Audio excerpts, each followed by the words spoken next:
அரசியலமைப்பு சட்டத்தை மதிக்கலைன்னா நீங்கள் எப்படி முதலமைச்சராக இருக்கிறீங்க? It is purely question of law as to the interpretation of the Indian Constitution. வரமணிக்கிறாங்க குவார்டர் இருக்கா, கோழி பிரியாணி இருக்காங்கிறாங்க. நான் குவார்டருக்கு கோழி பிரியாணிக்கு எங்கே போகிறோம்? அயல்நாட்டு மதுபானங்கள் இப்போ அந்த ஐஎம்எஃப் ரேட் வந்து இன்க்ரீஸ் ஆகுது. அந்த இதுக்கு மேட்ரு அந்த இப்போ மக்கள் வந்து திராவிட முன்னேற்ற கழகமும் அண்ணா திராவிட முன்னேற்ற கழகமும் கள்ள இயக்கத்தை ஏமாற்றி விட்டார்கள். நேரில் முன்னாள் முதல்வரையும் இந்நாள் முதல்வரையும் சந்தித்த போது உங்களுடைய கோரிக்கையில் நியாயம் இருக்கின்றது என ஒப்புக்கொள்கின்றார்கள். ஆனால் திராவிட முன்னேற்ற கழகத்தினுடைய தேர்தல் அறிக்கையில் கள்ளை பற்றி எதுவும் சொல்லவில்லை. மதுவிலக்கு பற்றி தான் சொல்லப்பட்டிருக்கின்றது. முதலமைச்சர் சென்னையில் தேர்தல் பரப்புரை கூட்டத்தில் பேசிய பொழுது பூரண மதுவிலக்கு என்கின்றார். இவர்கள் இருவருமே கள்ளை ஒதுக்கிவிட்டார்கள். எங்களை பொறுத்தளவில் கள் போதைப் பொருளோ மதுவோ அல்ல, அது உணவின் ஒரு பகுதி. கள் இறக்குவதும் பருகுவதும் அரசியலமைப்பு சட்டம் மக்களுக்கு கொடுத்திருக்கும் உணவு தேடும் உரிமை.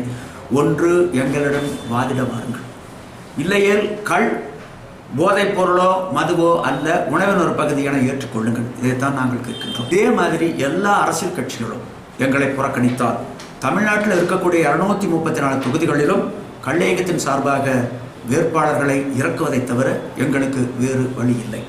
வரும் புத்தாண்டு நாளில் 14ஆம் தேதி நாமக்கல்லில் தமிழ்நாடு கள்ள இயக்கத்தினுடைய தேர்தல் அறிக்கை வெளியிடப்படும்.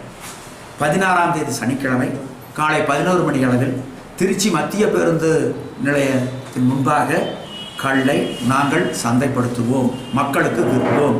இது பற்றி தேர்தல் ஆணையத்திற்கும் மாவட்ட ஆட்சியருக்கும் காவல்துறை ஆணையருக்கும் ஏற்கனவே தெரிவித்திருக்கின்றோம். திட்டமிட்டபடி நாங்கள் கள்ளை விற்றே தீருவோம்.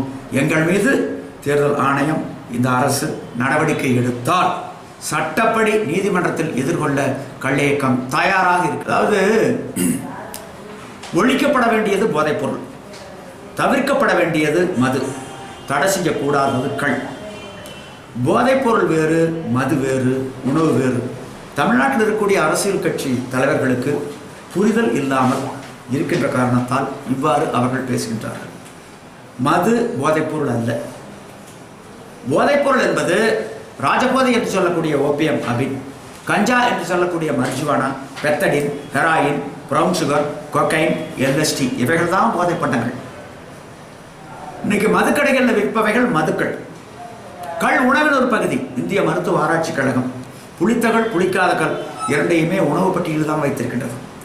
உலகில் 108 நாடுகளில் பனை தென்னை மரங்கள் உள்ளன.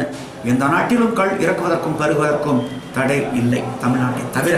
ஆக இவ்வாறான தடை அரசியலமைப்பு சட்டத்திற்கும் உலகளாவிய நடைமுறைக்கும் எதிரானது என்பதுதான் எங்களுடைய குற்றச்சாட்டு. எங்களுடைய கோரிக்கையில் நியாயமே இல்லை என நிரூபித்து விட்டால் கள்ள இயக்கம் கலைக்கப்படும், பரிசாக 10 கோடி ரூபாய் கொடுக்கப்படும். இந்த சவாலை ஏற்று அரசியல் கட்சிகள் வாதிட முன்வர வேண்டும். எங்களிடம் விவாதத்தை நடத்திய பின்பே தேர்தல் களத்தில் அவர்கள் தங்களுடைய வேட்பாளர்களை களம் இறக்குவது நல்லது.